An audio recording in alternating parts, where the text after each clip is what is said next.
বিধানসভার মধ্যে থাকি, আমার লাইভ টিভিতে চলে না, বিধানসভা যে লাইভ হতো বুঝতে পারতেন। আমার থেকে তো ভালো আপনারা জানতে পারবেন না। এদের ক্ষমতা নেই, বাইরে বাঘ মেরে ফেলবে বলবে, ওখানে একটা মশা মারার ক্ষমতা নেই মমতা ব্যানার্জির হুকুমের বাইরে। বুঝতে পেরেছেন তো? এদের নিয়ে আমি কোনোদিন ভাবিও না। তো এদের নেত্রী আমি আশা করেছিলাম, বিশ্বাস করুন, যে পশ্চিমবাংলার সমস্ত যারা বিজেপি বিরোধী শক্তি আছে মমতা ব্যানার্জি ডাক দেবে, ডাক দিয়ে একসাথে ওয়াকাফের বিরুদ্ধে আন্দোলন করবে।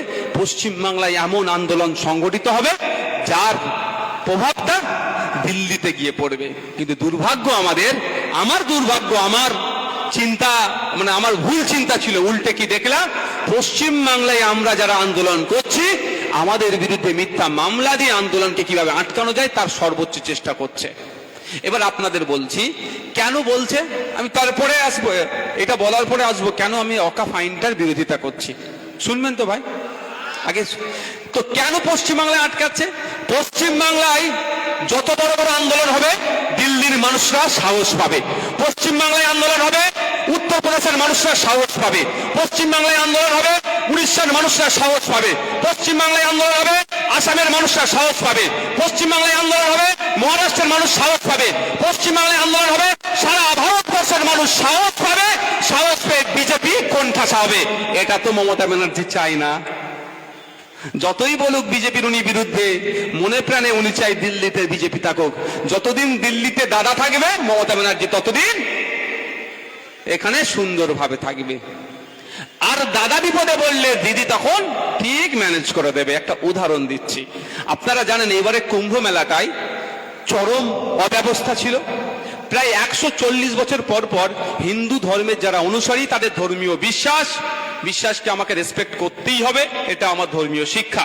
কারো বিশ্বাস আমি কোনোদিন আঙুল তোলার ক্ষমতা আমার নাই, না সংবিধান দিয়েছে আঙুল তোলার ক্ষমতা, না ধর্ম আমাকে দিয়েছে। সংবিধানও বারণ করেছে, ধর্মও বারণ করেছে। 140 বছর পর পর তারা মনে করে এটা মহাকুম্ভ, ওখানে গিয়ে স্নান করলে তার পাপ মুক্ত হতে পারে, তাদের বিশ্বাস।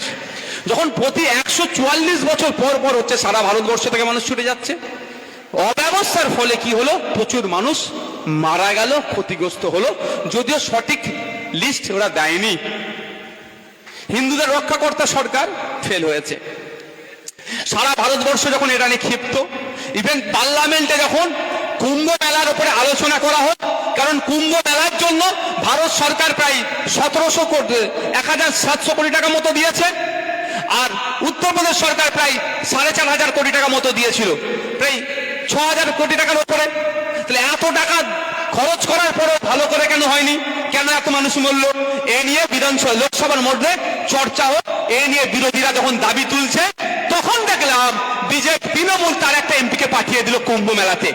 তার এমপি কুম্ভ মেলায় গেল, কুম্ভ স্নান করার পরে বলছে এত ভালো অ্যারেঞ্জমেন্ট আর হতে পারে না। মানে কি, দাদা কিচ্ছু ভুল করেনি, যারা মরেছে তারা নিজের দোষে মরেছে, তাই তো? যখন গাড্ডায় পড়লো তখন দিদি একটা এমপিকে পাঠিয়ে তার হয়ে সার্টিফিকেট দিয়ে দিল, এর থেকে ভালো কুম্ভ মেলা আর হতে পারে না। আর আমার নিরীহ হিন্দু মানুষগুলো যারা খুন করলো তাদের বিরুদ্ধে কোনো আর কথা হলো না।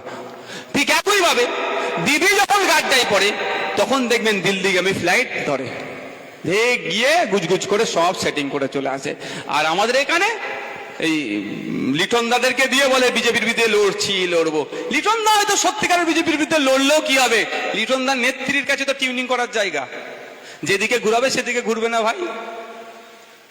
দিনের শেষে যেদিকে ঘুরাবে সেদিকে ঘুরবে। প্রসাদ খাওয়াচ্ছে, এখন প্রসাদ খেতে হচ্ছে, লিটন দা খেয়ে নিয়েছে কি বলতে পারবো না আমি। কিন্তু উচিত হবে কি, এই যে প্রসাদটা দিচ্ছে সরকারি ভাবে, এটা রাষ্ট্রের কোনো ধর্ম নাই, এটা মাথায় রাখতে হবে। ঠিক যদি এই প্রসাদের আমি কেন বিরোধিতা করছি, আমি এই রাজনৈতিক প্রসাদের বিরোধিতা করছি। প্রত্যেক ধর্মের ধর্মীয় যে সিন্নি আছে, যা আছে, আমি বিরোধিতা করার ক্ষমতা আমার নাই, কিন্তু এটা রাজনৈতিক প্রসাদের আমি এই বিরোধিতা করার কারণ, কালকে আমি একইভাবে বিরোধী করব, শুধু প্রসাদ বলে নয়।